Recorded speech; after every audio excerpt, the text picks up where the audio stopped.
بەڵێ عزیزان بەردەوام دەبین لەگەڵتان تۆری کەمی گفتوگۆکانمان دەست پێ دەکەین باز لە بەێزکردنی پریدی پەیوەندی نێوان ڕۆژنامەنووسان وەروەها لایەن دەسەڵاتدار بۆ دەستکەوتنی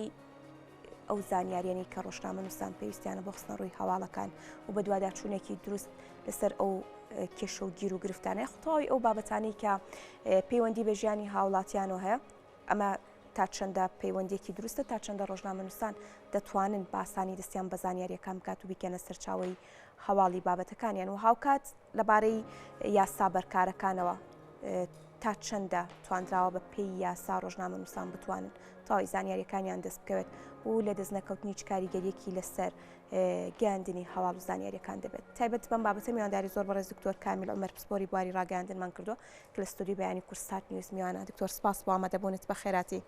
سڵاو لابینەرە بەڕێزەکانتان زۆر سپاس دیارە ماوەیەکە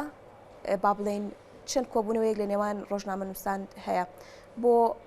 بەهێزکردنی پردی پەیوەندی لە نێوان ڕۆژنامەنووسان و حکوومەت ئەمە بە کێو گەیشت و هۆکاری ئەو زنجیرە کۆبوونەوانە لەلایەن بەشێک لە ڕۆژنامەنووسان و کۆمەڵێکلانی پەیوەندیدار بڵێ هەڵبەتە بەردەوام گفتوگۆ سیمینارات و کۆڕ و کۆبوونەوە هەیە لەسەر ئەوەی کە حکوومەت و ڕۆژنامەنووسان و حکوومەت و میدیاکاران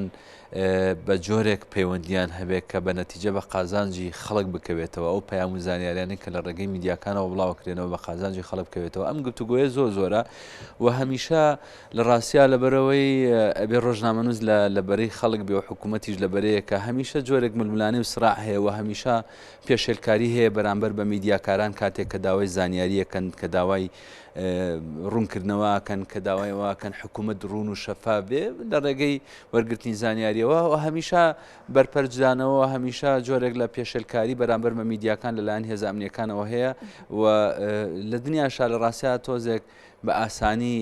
دەسەڵات هەموو زانیاریێک نادا بە میدیاکاران ئەوە نەکە لە کوردستانە بەڵام لە ڕاستیا لە کوردستانە ئێمە یاسایەکمانەیە بۆی ئەم پردی پەیوەندیە دروست بێت چەند یاسایەکمانەیە بە تایبەتیەوەی کە پێوەستە بە دەستکەوتنی زانیاری و یاسایەکمان هەیە بە ناوی یاسای دەستکەوتنی زانیاری و ئەم یاسایە بۆ هەموو هاوڵاتیەکە هەموو هاوڵاتێک هەیە مافی هەیە کە زانیاری هەبێ لەبارەی هەموو ئەوانەی کە لە دەوروبەر و لە ژینگەکەی و لە دەسەڵات و لە حکومڕانەکە ڕۆدەن بەڵام ئەم یاسایە زۆر یاسایەکی باشەوە یاسایەکە لەسەر ئاستی نێودەوڵەتیە ئەتوانی بڵێن یاسایەکی زۆر باشە بەڵام بەداخەوە تا ئێستا حکوومەت نەچۆتە ژێر باری جێبەجێکردنی ئەم یاسایە کە لە ساڵی 2013 دەرچووە کە ئەم یاسایە لە ڕاستیە ئەگەر جێبەجێ بکرێ ئەکرێ بڵێن هەم خەڵک بەشداری ئەبێ لە حکومڕانیەکەیە هەم خەڵک سودمەند دەبێت لە شەفافێت و دیموکراسی حکومڕانیە هەم حکوومەتیش دەتوانێت ئاگای لە هەموو ئەو سەرپێچی ولادان و وەکۆڵێ پێشێلکاریانە بێت کە لەلایەن نوێنەرانی و لەلایەن دام و دەستگاکانەوە جێبەجێ ئەکرێن بۆیە گرنگە ئەم یاسایە جێبەجێکرێت کە بەداخەوە تا ئێستا حکوومەت نەچۆتە ژێر باری جێبەجێکردنی ئەم یاسایەوە باشە دکتۆر بازەوە دەکەین کە هۆکار چییە ئەم یاسایە جێبەجێ نەکراوە بەڵام ئەگەر لە 2013ەوە هەتا ئێسەوە نزیکەی 10 ساڵە جارێکی دیکار خودی و یاسایە پێویستی بە هەندێک گۆڕانکاری نابێ بەڵێ ڕاستەکەی واوی یاسایەسە گفتوگۆ لەسەر مەسلەی هەمارکردنەوە بکرایە بەڵام بەداخەوە زانی یەک شت هەیە با ئەمە ڕاستیەک بڵێن ئەم حکومڕانی کە لە هەرێمی کوردستانە هەیە حکومڕانیە کە ناوێ ڕوون بێ ناوێ حکومڕانی بەرخۆر بێ ناوێت دیموکراسی بێ ینی ناوێت لە ڕاستیا خەڵک بزانێ زانیاری بزانێ دەوێت حکومڕانێکی تاریک بێ دەوێت حکومڕانێک بێ لە ژوورە تاریکەکان بڕیار لەسەر بدرێ ئەگینا چەند ساڵ لەمەوبەر یەکێک لە ڕێکخراوەکانی پەیوەست بم بابەتە بە مەسلەی مافی زانینی خەڵک ناوی ڕێکخراوی 19 دەڵێ مافی زانین یا دەستکەوتنی زانیاری بۆ خەڵک وەکو ئۆکسسیجینی دیموکراسی وایە باشە ئەم حکومڕانی ئێمە ئەگەر خوان بە خوان بە دیموکراسیە زانن ئەی ئەمە ئۆکسسیجینە بۆ نادەن بە خەڵک بۆ نادەن بە میدیاکاران بە ڕۆژنامەنووسان کە میدیاکاران حەلقەی وەسڵیانی پردی پەیوەندی نێوان خەڵک و دەسەڵاتەوە ئەبێ لە ڕێگەی و خەڵک ڕەنگە خۆی زۆر داوای زانیاری نەکات لە ڕێگەی میدیاکانەوە زانیاری دەست بکەوێت بۆیە دەبێت حکوومەت دەرگای کراوە بێ و حکوومەت بەپی یاساکە زۆر وردە و بەڕاستی ئەگەر یاسایە جێبەجێ بکرێت دەتوانین بڵێن حکومڕانێکی باشمان هەیە و مافی زانین بۆ خەڵک مافی دەستکەوتنی زانیاری لە هەر سیستم و حکومڕانیەکە ئاماژەیە بۆی ئەو حکومڕانێکی باشە چکە شەفافێتی تایە چکە لێپرسینەوەی تایە چکە بەشداری سیاسی و بەشداری حکومڕانی تایە. باشە دکتۆر بابەتێکی دیکە ڕەنگە هەندێک کات ڕۆژنامەنووسان تەواوی زانیاریەکانیان دەست بکەوێ بەڵام سێرەکەی هەر ڕۆژنامەنووسێک بەپێی ئاراستەی کەناڵەکەی بەپێی ئاراستەی سیاستەکەی خۆی هەواڵەکە بەڵا ڕێدا دەبات ئەمە جارێکی دیکە با بڵێن پەیوەندی بە نادروستی گەیاندنی زانیاریەکەەوە هەیە یاخود پەیوەندی بە سیاستەکەەوە دەبێت. بڵێ لە ڕاستیا ئەگەر باسی دۆخی میدیا بکەین لە هەرێمی کوردستان پاشەگەردانیەک هەیە و بەهۆی ئەو دابشکاریە سیاسی و حزبی کە لە کوردستان هەیە هەر حزبێک بۆ خۆی کۆمەڵک میدیا و میدیای سێبەر و هەر شخصێک بە تایبەتی ئێستا کەسە سیاسیەکان ئەشخاصی سیاسی حکومەکەن لەسەر میدیا حکومەکەن بە میدیا و بە تایبەتی لە ڕێگەی تۆڕە کۆمەڵایەتەکان دایان پێیج و ئەکاونتی گوماناوی و سێبەریان هەیە کە زانیاری چاواشەکار و زانیاری ناڕوون بڵاوەکەنەوە و زانیاری درۆ بڵاوەکەنەوە ڕۆژانە ڕۆژ نییە چەندین هەواڵی فەیک و ناڕاست بڵاو بکرێتەوە بەدڵنیاییەوە ئەم ڕۆژنامەنووسانە لەم چوارچێوەیە بە حکومی ئەوەی پارە وەرەگرن بە حکومی ئەوەی دەستیان تێکەڵە لە دەستگای لەگەڵ دەستگاسی خوڕی و ئەمنیەکان حتا ینی میدیاکاریش خۆ ڕۆژنامەنووسیش هین نییە ینی فریشتە نییە دەستێکەڵکرد نییە لەگەڵ دەستگای سی خوڕی جاسووسی و پارە وەرەگرێ لەگەڵ ئەم ئەشخاصی سیاسی و لە دژی ئەو ئەم حیزبی سیاسی لە دژی ئەو بەڵێ میدیاکارەکان ڕۆژانە ئێمە چەند قسەمان لەسەر حکومڕانی هەرێمی کوردستان هەیە کە لە ئازادی ڕادەربڕین و ئازادی ڕۆژنامەنووسیا زۆر لە دواوەیە و بەردەوام لە پاشەکشایە و ڕێکخراوە نێودەوڵەتەکانی بواری ڕۆژنامەنووسی هەتا ڕێکخراوە ناوخۆیەکان بەردەوام راپۆرتی پێشێلکاری دەسەڵاتی حکومڕانی یاخود هێزە ئەمنیەکان بڵاوەکەنەوە بەڵام لە بەرامبەریشە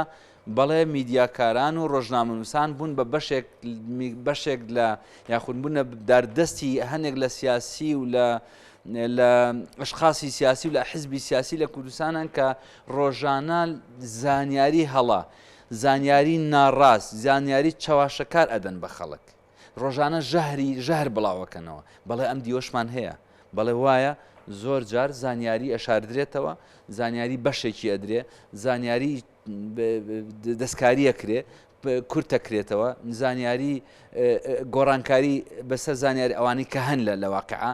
بەڵێ چاواشەکاری لە زانیاریەکانە هەیە بەڵێ ناڕوونی لە زانیارەکانە هەیە هەموو ئەمانە بەڵێ میدیای کوردی و ڕۆژنامەنووسی کوردی مەسئولە بەرامبەر من بابەتە بەدڵنیایەوە. دکتۆر کەواتە هەنگاوەکان بۆ کۆنتترۆلکردنی ئەم بارودۆخەی کە لە بەدەستخستنی زانیاری وەخستنە ڕووی زانیاریەکان هەیە پێویستە چی؟ ڕاستەکەی بەر لە هەموو شتێ بۆ ئەوەی ڕێ نەدرێ بەوەی کە ئەم زانیاریە ناڕوون و چاواشەکاریانە بدرێ بە خەڵک بۆ ئەوەی پردی پەیوەندی نێوان میدیاکاران و حکوومەت بە ڕاستەڕێیەکا بڕوە پێویستە حکوومەت بەر لە هەموو شتێ بڕیار بدە یاسای دەستکەوتنی زانیاری کە لە ساڵی 2013 دەرچووە ئەم یاسایە بخاتە بواری جێبەجێکردنەوە کە تا ئێستاش ڕێنمایی بۆ جێبەجێکردنی یاساکە دەرنەکردووە تا ئەم لە حزێش قسەی تیاکەیت زۆر گرنگە یاسای دەستکەوتنی زانیاری و پێویستە ڕێکخراوەکانی کۆمەلگای مەدەنی و ڕێکخراوەکانی ڕۆژنامەنووسان کە ئەچنە لای سەرۆکی حکوومەت و لای سەرۆکی هەرێم مجاملە نەکەن لەگەڵیان پێداگیری بکەن لەسەر جێبەجێکردنی یاساکە کە لە ڕاستیە ئەمە زانیاریە ئەمە معلوماتە کە لە ئاستی کەسی یەکەمی حکومڕانی هەرێمی کوردستانە بەمەبەست مەسەلەی جێبەجێکردنی یاسای دەستکەوتنی زانیاریان ڕاگرتۆ نانەوێت جێبەجێ بکرێت بەمەبەست لەبەرەوەی ئەگەر ئەم یاسایە جێبەجێکرێ و کاتە ئەم یاسایە جێبەجێکرێ کەواتە ینی خەڵک هەموو شتێک بزانێ لە ڕاستی ئەوان کێشیان بۆ دروستە ئەوان نانەوێت هەموو شتێک بزانێ بۆیە نقطەی یەکەم وەکوتم جێبەجێکردنی یاساکە و ڕێکخراوەکانی کۆمەلگای مەدەنی ڕێکخراوەکانی فشار و ڕێکخراوەکانی سەدیکار ڕۆژن دەبێت فشارکەن بۆ جێبەجێکردنی یاسایە کە زۆر گرنگە بۆ دروستکردنی ئەم پەیوەندیە لە نێوان خەڵک و حکوومەتە و لە نێوان میدیاکاران و حکوومەت و حکومڕانیە و خاڵێکی تریش لە یاسای ڕۆژنامەنووسیشە لە ڕاستیە هەر دوو مادەی تایە بۆ پێدانی زانیاری بۆ دەستکەوتنی زانیاری لە ڕۆژنامەنووسانەوە ئەم یاسایەش دەبێ احترامی بگیرێ دەبێ ڕێزی لێ بگیرێ کە ئەمەش نقطەیەکی مهمە و زائیدەن یاساکانی تریش ئێمە نابێ مەودا و مەودای ئازادی ڕادەربین بە جۆرێک تەسەکەینەوە هەموو شتێک بچین بۆ هەر کەسێک لە سوۆسیال میدیا قسەیەکی کرد ڕخنەیەکی گر لە حکومڕانیەکەی کۆمنتێکی هەبوو پۆستێکی هەبوو یەکسەر بچین بۆ یاسای خراپەکارانانی ئامێرەکانی پەیوەندیکردن بەو یاسایە حکمی بدەین و بەو یاسایە سزای بدەین بۆ ئیتر هەناسەی ئازادی بۆی ئەو قسەکردنی ئازادانی میدیاکاران بەو شێوەیە نەمێنێت کە پراوێزێک هەیە طبعاً ناتوانین بڵێن ئازادی هەر نییە ناتوانین بڵێن ئازادی ڕۆژنامەنووسینیە پراوێزێکەیە کە گرنگە لە ڕاستیا حکوومەت یا دەسەڵاتی دادوەری نەچێت بۆ ئەو یاسایانە کە لە ڕاست خەڵکیش حەقی خۆی هەیە لە ڕێگەی سوۆسیال میدیا لە ڕێگەی تۆڕە کۆمەڵاتیەکانەوە قسەی خۆی هەبێ وەرخنە بگرێت لە دەسەڵاتەکەی و ئیتر هەنێک خەڵکیش تووڕێ ینی بە ئاستی نادادی لەم حکومڕانیە خەڵکیش تووڕێە خەڵکیش ڕەنگە جنێویش بدا ڕەنگە هەڵبەتە لەگەڵ جنێو نین ڕەنگە ڕخنەی زۆر تون دەگرێ دەبێت تۆش نەچی هەموو ڕۆژێ دەرگای دادگای لێ بگریت و بڵێ وەڵاوی یاسای خراپ بەکارهێنانی ئامێرەکانی پەیوەندیکردن مامەڵی لەگەڵا بکەیت. باش دکتۆر بابەتێکی دیکە هەیە یاسای دەستخستنی زانیاری ماوەیەک بەر لە ئێستا بابەتێکم بەر چاوکەوت کە بەشێک لە ڕۆژنامەنووسانی خود گفتوگوی لەگەڵ لایانی پەیوەندیدار باز بۆ دەکرێت ئەم یاسایە هەموار بکرێتەوە ئەو کاتە جارێکی دیکە قسەی جدی لەسەر بکرێت بۆ جێبەجێکردنی بۆ چوونی بەڕێستان لەسەر ئەم پاسانە ئەم یاسایە تا ئەستا جێبەجێ نەکراوە تا هەموار بکرێتەوە ئەم یاسای دەبێت گۆڕانکاری تێدا بکرێت ئەم یاسایە هیچ کێشەیەکی نییە کورتیەکانی لەکوێدا ئەبێت ئەم یاسایە ئەوەندەی ینی باوەڕ بکە کەم کورتی ڕەنگە هەبێ ئەمە وەکو ئەکادیمیا کە قسەی لەسەرەکەن ڕەنگە هەنێ نقطەی کەم کورتی هەبێ بۆ من لەم یاسایە بۆ نێکێک لە کەم کورتەکانیەوەیە دۆخی ڕۆژنامەنووسانی لەناو یاساکە بۆ گشتە بۆ هەموو کەسێکە وەکو مافی مرۆڤ هەموو کەسێک حەقی ئەوەی هەیە بزانێ بۆ نمونە هەموو کەسێک بەپێی یاساکە مافی ئەوەی هەیە بچێت لە وەزارەتی سامانە سروشتیەکان بڵێ داهاتی وڵاتە چەندەیە بچێ بۆ وەزارەتی دارایی بڵێ دەخلی من چەندەیە ینی هەموو کەسێک مافی ئەمەی هەیە لە ڕاستیا کە زۆر گرنگە ڕۆژنامەنووسان مافی قسەکردن و مافی گفتوگویان هەبێ ببورن ئەگەر ئەمە باشە دکتۆر تا ئەو وای مایکەکەشە چاکرێت توانین بڵێن شارەزەیەکی باشیش لە بەشی سەتایە دەست خۆش فەرموو بەردەوام بە لە ڕاستیە یاسای دەستکەوتنی زانیاری تەنها جێبەجێکردنی گرنگە لە ڕاستی ئەوەندە ورد نووسراوە وەکو بڵێ ڕێنمایەکانیشان بۆ جێبەجێکردنی نووسیوە چۆن خەڵک داوای مافی چۆن خەڵک داوای زانیاری بکە خەڵک مافی هەیە داوای هەموو زانیاری بکات جگە لە چەند زانیاریە کە لەناو یاساکە هاتووە هەنێک زانیاریە پەیوەندیان بە هەواڵگریەوە هەیە پەیوەندیان بە مەسەلەی ئەم ئاسایشی نیشتیمانیەوە هەیە پەیوەندیان بە مەسەلەی تەدەخل لە حیاتی شخصی و ژیانی تایبەتی کەسەکانەوە هەیە پەیوەندیان بە مەسەلەی دادگاوە هەیە ئەمانەی لێ بە دەرکەی ئەم یاسایە لە ڕاستیە هەموو مافێکی داوە بە هەموو کەسێک تەنها یەک خەلەل کە هەبێ لە یاساکەوەیە دۆخی ڕۆژنامەنووسان کە ڕۆژنامەنووسان لە حاڵەتی تاڕە پێویستی بەوەیە داوای زانیاری کە وەڵام بدرێتەوە بەڵام یاساکە 10 ڕۆژ تا 15 ڕۆژی دانراوە بۆ وەڵامدانەوەی کامل لە ڕاستیا بۆ ڕۆژنامەنووسان نابێ بەڵام مەفهومی یاساکە فکری یاساکە بیرۆکەی یاساکە لەوە هاتووە کە مافی هەموو خەڵکێکە لە ڕاستیا یاسایە بۆ ئێمە تازەیە ینا لە 1946 لە جارنامەی جیهانی عوزبەت العموم لە 1946 باسی مافی دەستکەوتنی زانیاری کراوە لە ساڵی 1976 لە سوید ئەم مافە بە یاسا ڕێکخراوە 1976 ئێمە زۆر لەم مەسەلەیە بەدوان بەڵام بەڕاستی ئێستا تا ئێستا حکوومەتی ئێمە بەداخەوە چاوەڕێ نییە ینی ئامادە نیە ئەم یاسایە جێبەجێکە کە تەنها خەلەل جێبەجێکردنیان ئەم یاسایە ینی سیر کە یەک نقطەی زۆر مهم ئەبراهام لینکۆڵن شەشەم سەرۆکی ئەمریکایە ئەزانی ئەڵە چی ئەڵێ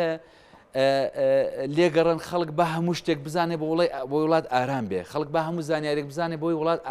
ئارام بێ بۆ وڵات ئاسایش و ئارام بێت ئەمە منطقی جێبەجێکردنی یاسایی دەستکەوتنی زانیاریە مافی زانینە کە خەڵک پێویستە هەموو شتێک بزانێت باشە دکتۆرۆک و کۆتا پرسیارم دەمەوێت بڵم ئەو گفتوگویانە و ئەو فشارانەی کە ناو بەناو هەیە بۆ حکوومەت بۆ ئەوەی ئەم یاسایە کاری پێ بکرێت و دەستخستنی زانیاری بۆ ڕۆژنامەنووسان کارێکی ئاسان بێت ومێد ئەکرێت بەم زوانە کاری لەسەر بکرێت و جێبەجێ بکرێت؟ والله کۆمەڵێک ڕێکخراو دەمێکەیەکە لەسەر ئەم بابەتاکەن و ئەنواعی وەکوتم چالاکی و ئەکتیڤیتیان لەسەر ئەم بابەتە هەیە، بەڵام بۆ خوایە من ئەم حکوومەتە بناسم و ئەم حکومڕانیە لە هەرێمی کوردستان بناسم، ناوێ شەفاف بێ، ناوێ ڕوون بێ، ناوێ لەبەر خۆر بێ، ناوێ هەموو خەڵک زانیاری بزانێ و دەوێت هەموو شتێک ئەوە بێت کە گروپێک لە دەسەڵاتداران بیزانن و ئەوە ئەنجامەکەش دیارەوە. من قەناعەتم وایە ئەم شێوە حکومڕانیە لە هەرێمی کوردستانەیە، من بێ ئومێدم لەوەی کە ئەو یاسایە جێبەجێ بکرێت. بەڵێ زۆر سپاس بۆ ئامادەبوون، زۆر سپاس بۆ دکتۆر کامیل عومەر، پسپۆڕی بواری ڕاگەاندن. بە خێراتی، سپاس بۆ ڕوونکردنەوەکانت.